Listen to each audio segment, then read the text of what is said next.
Hello, my friends. Hello, everyone. Hello, lovers of Creative Ends International. Okay, today I'm bringing the video on how to bead your uh, turban base. There are different patterns of beading, but for today's tutorials, I would be beading using these accessories here. The gold is called a sequence, and then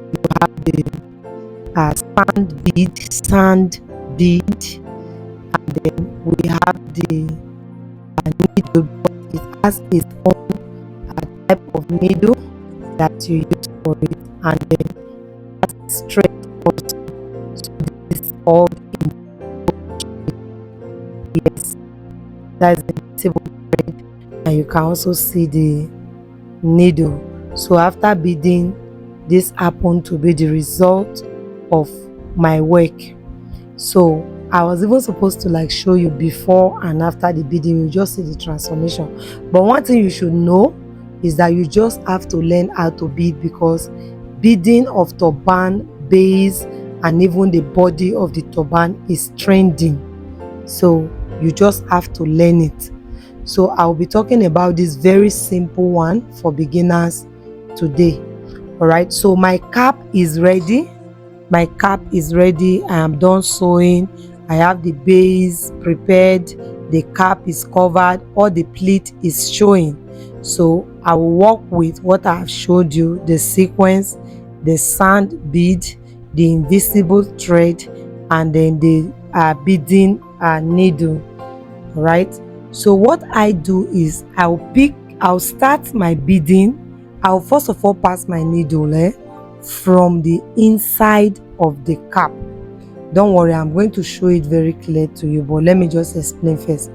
From the inside, inward out. So you start from inside. After threading your needle with the invisible thread, you pass your needle, tie it, pass it from the inside out, after which you pick one of the sequence. You can see that there are holes in the sequence.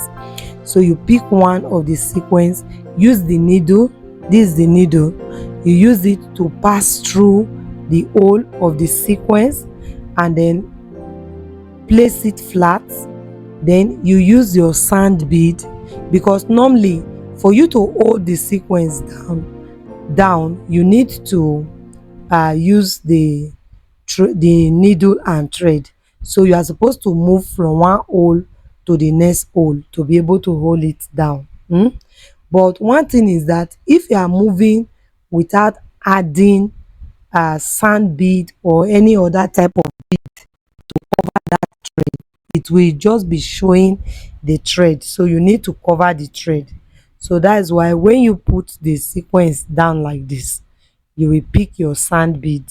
So normally for the top of the sequence, because I believe that there are other smaller sequence, but for this work, this is the one we use. So for the top of the sequence, what you do is that you will pick three, 1, 2, 3, three sand bead, and between the first hole and the second hole, eh, three as a 1, 2, 3, three seeds of sand bead will be able to lie down flat, because if you exceed 3, then it will be standing and creating a curve. All right, so you just pick 3 sand bead and then use it to pass through to the next hole of the sequence.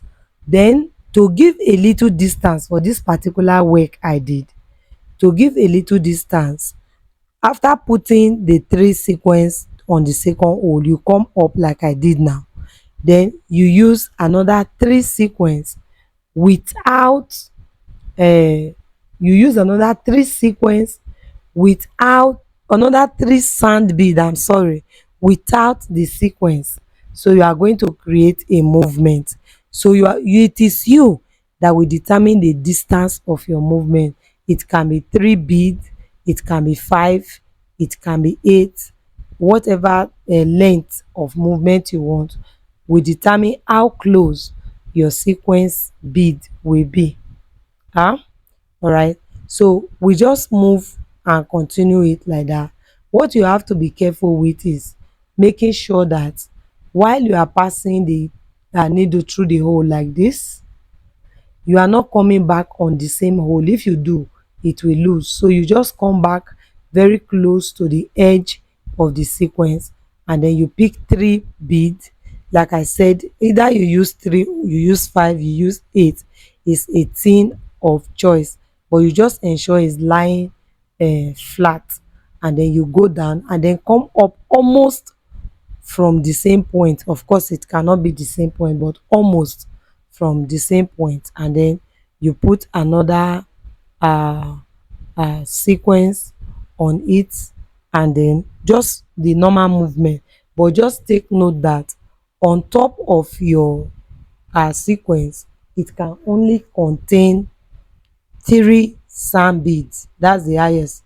If not, you can decide to do 2, but 3 sand bead will sit properly on it. If you don't want to use sand bead and you want to use water bead, it's a thing of choice. You can also, the things you use to produce your work determine the profit you make, and it also determine or represent the caliber of people that you work for. So you can work with water beads. Of course it's more expensive than um the sand bead. Yes, right. So this is just how easy it is for us to make this particular project. Is very very easy. You get very close, move along it, use your sand bead for your movement, because you cannot just move your thread without covering it with anything. So the sand bead will determine how far you are moving. You can go 8, you can go 5, you can go 10. It's a thing of choice. If you like, you can go 2. That one will be very very close. So that's just it. It is as simple as we have seen it. There are different patterns and manners with which we bead, but the most important thing is that beading is trending. And I've also decided that because it is trending, I will be bringing different patterns of the beading to you. You can also bead your own turban. You can work with damask fabric, or you can work with satin. Any fabric of choice is fine. Once you bead them, it will just transform. Before I bead this particular turban, it wasn't as beautiful as it came out after the beading. So one thing I'm still saying, beading is trending. Do not be afraid to bead. So while you are beading on your pleat, just assume the middle of each of the pleat, each pleat, the middle. So create a line using the tailoring shop to create a line on the middle, because the bead is to rest on the middle of the pleat. That's the only way it will sit properly. And then there are different patterns, and I will bring them to you. So if you look at the side now, you see the one that is already turning by the side. It is well beaded. Of course you can bead both the top of this turban if you so desire. Yes, but for this particular one, I beaded only the base. I hope you enjoyed the tutorials. Thank you so much for stopping by my channel.